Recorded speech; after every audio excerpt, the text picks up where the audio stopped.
Bom dia! Aqui quem está falando é o professor João Pedro, professor de História de vocês. E hoje nós vamos estudar a Grécia Antiga.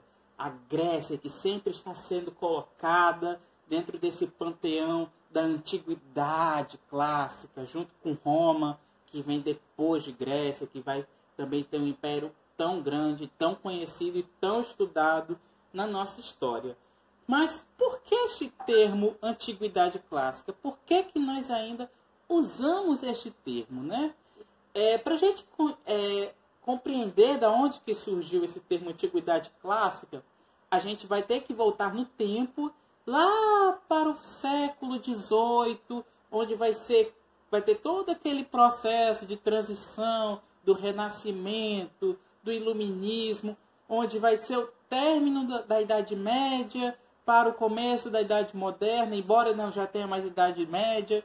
Enfim, esse período de consolidação das ciências, do pensamento humanista, vai fazer um resgate muito forte dos valores greco-romanos, da civilização grega, da civilização romana. E esses valores vão ser utilizados como seio, como berço do pensamento da civilização europeia. E isso vai ser aplicado nas mais diversas áreas, na filosofia, na ciência, na política, nas leis, na cultura, na mitologia. E durante muito tempo, a Grécia e a Roma, elas vão ser utilizadas como berço da civilização europeia, como o que existe de mais remoto, como o que existe de mais antigo no continente europeu. Somente no século XIX, com a ação do imperialismo, que é um conteúdo que vocês vão estudar no 8º ano, que foi um momento da nossa história, que a gente irá estudar, que a Europa irá fazer um novo processo de colonização em algumas regiões do globo, principalmente na África e na Ásia.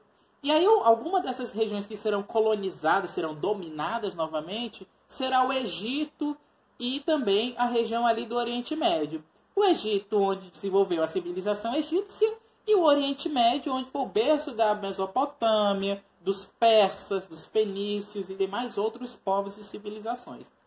Também, por conta desse processo de imperialismo e também pela análise das fontes dos documentos históricos e da proximidade geográfica também, a Mesopotâmia e o Egito vão acabar sendo colocados também nesse bojo de Antiguidade Clássica. Mas é correto usarmos o termo Antiguidade Clássica? Então, todos esses povos, eles têm um passado antigo. Agora, a gente tem que refletir muito bem quando a gente vai usar esse termo Antiguidade Clássica. Chamar de clássico é hipervalorizar, é colocar num pedestal como se uma cultura estivesse mais importante que a outra. E a gente precisa compreender que não existe cultura ou sociedade melhor ou pior que a outra. Cada uma teve a sua importância, cada um teve suas características no decorrer da história. E por isso que esse termo Antiguidade Clássica, cada vez mais, ele está sendo menos usado. Mas, professor, por que a Antiguidade Clássica se refere à Grécia e Roma? Por que a gente ainda está falando desse termo? Porque você, meu caro estudante, minha cara estudante, você pode acabar se defrontando e encontrar esse termo em textos, em filmes, em novelas, em qualquer outro tipo de produção que remeta ao conhecimento histórico. Então é super importante que você tenha o conhecimento e tenha noção do quanto que significa, do quanto que tem o peso este termo. Passada essa discussão sobre o que significa a Antiguidade Clássica, agora nós vamos estudar o que de fato é a Grécia Antiga. A Grécia Antiga era essa região que ficava localizada no sudeste da Europa, né? E que inclusive era dividida em 3 grandes regiões, como a Grécia continental, a Grécia insular e a Grécia asiática. A Grécia continental, ela englobava toda a região que ficava ali na parte continental da Península Balcânica, onde fica os Balcãs, hoje fica a Grécia, a Albânia, Macedônia, vários países ali naquela região. A Grécia insular tem esse nome insular, de ilha. Então é a parte da Grécia Antiga que era composta pelas suas infinitude de ilhas que faziam parte do Mediterrâneo e também pelo Mar Egeu e o Mar Jônico. E também tem a Grécia Asiática, já ali na Ásia Menor, e que fica já ali onde hoje é a Turquia. É importante a gente compreender isso, porque quando a gente vai falar de Grécia, a gente pensa só no país hoje. A Grécia era uma região composta por várias cidades-estados autônomas entre si, mas isso a gente já vai chegar nessa parte aí. Calma lá, tá certo? E essas regiões da Grécia Antiga, elas tinham uma característica geográfica muito peculiar. Elas eram bastante recortadas pelo mar, porque o mar acabava conectando essa variedade de ilhas, e da parte continental era uma região muito montanhosa e muito cheia de pedra, uma região muito pedregosa, cheia de pedregulhos, sabe? Talvez por conta disso, isso é um dos fatores que é apontado pelos historiadores, isso vai levar com que as regiões acabem se isolando entre si, e por conta desse isolamento, isso acabará favorecendo que haja o desenvolvimento das primeiras cidades-estados.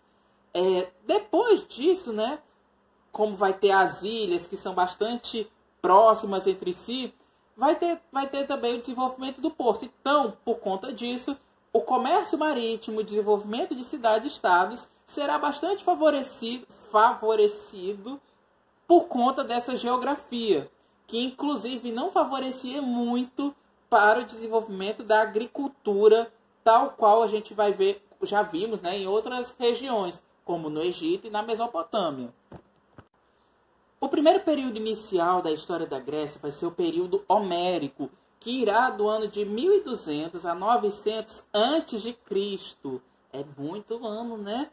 E por que é chamado de período homérico? É chamado de período homérico porque não existe muitos vestígios materiais que irá narrar sobre a história desse período. O que vai nos contar sobre essa história desta época são apenas os vestígios que foram retratados pela oralidade e que foram registrados no papel, que são os contos de Homero, as histórias de Homero. E aí vai ter dois poemas muito clássicos durante esse período, que vai ser a Ilíada e a Odisseia. A Ilíada, que vai contar sobre a guerra de Troia, que tem esse nome porque Troia em grego significa Ilion, e também a Odisseia, que vai contar as histórias de Ulisses, né, que em grego se chama Odisseu. E esses contos, né, por mais que seja mito, essas coisas, eles trazem, de certa forma, um reflexo um pouco de como que funcionava esta sociedade grega, que se baseava nos deuses, que tinha os homens no comando da política. Então, vale a pena conhecer estes poemas, que são incríveis para a gente entender como funcionava a Grécia Antiga. Mas, fugindo da mitologia, os primeiros povos que irão ocupar essa região que vai vir a ser a Grécia Antiga foram os jônios, os eólios, os dórios e os aqueus. Existiram vários outros, mas esses foram os principais e que vão dar origem às principais cidades-estados na história da Grécia. Mas esse povo chegou na Grécia. E como é que se deu o processo de organização desta galera, né? Vamos aqui tentar compreender. Com a chegada desses povos que viviam na região da Grécia, vai existir um sistema de organização econômica, política, inicial, que vai ser um sistema bem baseado nos clãs, nas famílias, onde a figura principal vai ser a do chefe, do pai. Esse sistema, onde vai ser baseado em um ancestral comum, em um líder familiar comum, vai ser chamado de oikos. Inclusive, essa palavra oikos lembra a palavra casa. E oikos vai dar origem a outra palavra que nós usamos no nosso cotidiano, que é a palavra economia. Então, é daí que vai nascer a economia, né? Olha só que legal como a Grécia se faz presente no nosso cotidiano. Esse sistema de oikos consistia no seguinte: os oikos, que eram essas unidades familiares, produziam itens de subsistência, ou itens da agricultura básica, carneirinhos, frutinhas, enfim. E esses itens eles eram usados apenas para cuidar da sua própria família, da sua própria oikos. Aquela produção que sobrava, o excedente, era acumulado pelo chefe local, que era o chefe da oikos, e esse chefe local, que vivia da acumulação dessas oikos, ele vai acabar, então, enriquecendo com essas riquezas. E assim vai acabar gerando força, vai acabar gerando domínio, e isso vai também acabar atraindo outras pessoas para querer orbitar ao redor desse chefe local, desse oikos. E a partir disso, obviamente, vai gerar muita disputa, que todo mundo vai querer ser chefão da oikos, né? E a partir dessas disputas internas, pela fusão de clã, pelas brigas de clã, pela eliminação de clã, vai dar origem a um sistema muito mais complexo, com leis, com ordem, que vai ser as cidades-estados. Como nós já falamos, a região da Grécia era uma região que a geografia não favorecia muito a integração destes povos que viviam nessa região. Por isso que vai ser desenvolvido o comércio marítimo e também por conta disso que as regiões elas vão se desenvolver de forma bastante autônoma. Por conta disso, vai ter o processo da oikos, mas também isso vai favorecer com que haja o surgimento das cidades-estados. Essa palavra não é estranha para vocês. As cidades-estados são cidades que funcionam com características, com regras e normas igual de um estado, de um estado-nação. E nessa região da Grécia vai ser muito comum que existam milhares de cidades-estado, de milhares mesmo, sabe? E vai ter cidades fraquinhas e vai ter cidades muito fodonas, tipo Atenas e Esparta. Mas a gente vai estudar elas nas próximas aulas. E as cidades-estado, elas tinham um nome que eram as polis. As polis como eram chamadas as cidades-estados na Grécia Antiga. Você já deve ter escutado esse prefixo, né? Solonópolis, Florianópolis, Martinópolis. Você escutar esse prefixo polis, significa cidade. Então, você já associa logo. Cidade-estado, polis, cidade. E as polis na Grécia Antiga tinham esse caráter de estado, tinham esse caráter de funcionar de forma bastante autônoma.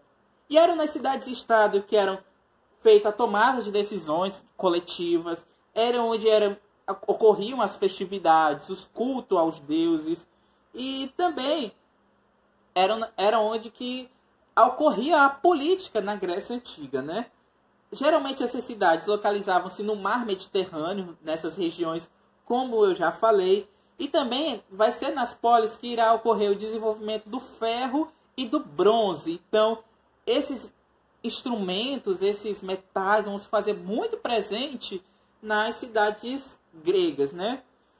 As obras dessas cidades geralmente eram uma arquitetura feita de pedra e de forma bastante monumental. Então a gente vai sempre ver aquelas colunas gregas, aqueles prédios grandes, magníficos, porque era o que tinha, né? Se vai ter pedra, vai construir com pedra, né? E também vai ser bastante comum nesse período o desenvolvimento do alfabeto grego e também da pintura. E tudo isso vai fazer parte. O cavalo também vai ser outro elemento durante esse processo de guerra. E as cidades vão lutar para ter o seu poder, vão lutar para ter a sua autonomia. Porém, as cidades-estado elas tinham que ter 3 elementos principais para se caracterizarem como cidade-estado. O primeiro deles era ter um território agrícola. Se a cidade não planta, se o campo não planta, a cidade não come. Então, era importante que tivesse um território agrícola. E esses territórios agrícolas, geralmente, quem ocupavam eram os camponeses que tinham suas propriedades individuais. Isso já é uma diferença, por exemplo, se comparado com sociedades do Egito e da Mesopotâmia, onde a terra pertencia ao Estado, ao imperador. Nesse caso, a terra pertencia aos camponeses que produziam de forma bastante independente itens básicos da alimentação grega, como o vinho, o trigo, a uva e o azeite, né? Também era importante que tivesse na cidade grega o segundo elemento, que era o núcleo urbano, Se tem a zona agrícola, tem que ter a cidade. E no núcleo urbano era onde estava localizado o comércio, era onde estavam localizadas as oficinas de artesanato, os templos, a praça do mercado e também os diversos portos que faziam a comunicação dessas cidades e estados gregas. E também a Acrópole. A Acrópole era o símbolo máximo do que existia na Grécia Antiga de poder e de dominação política. E essa é a nossa aula de hoje. Na próxima aula, nós iremos estudar um pouquinho sobre como se deu esse processo de expansão da cultura grega e vamos estudar um pouquinho sobre a cultura ateniense. Não deixe de assistir a próxima aula. Bom dia e espero que tenham gostado.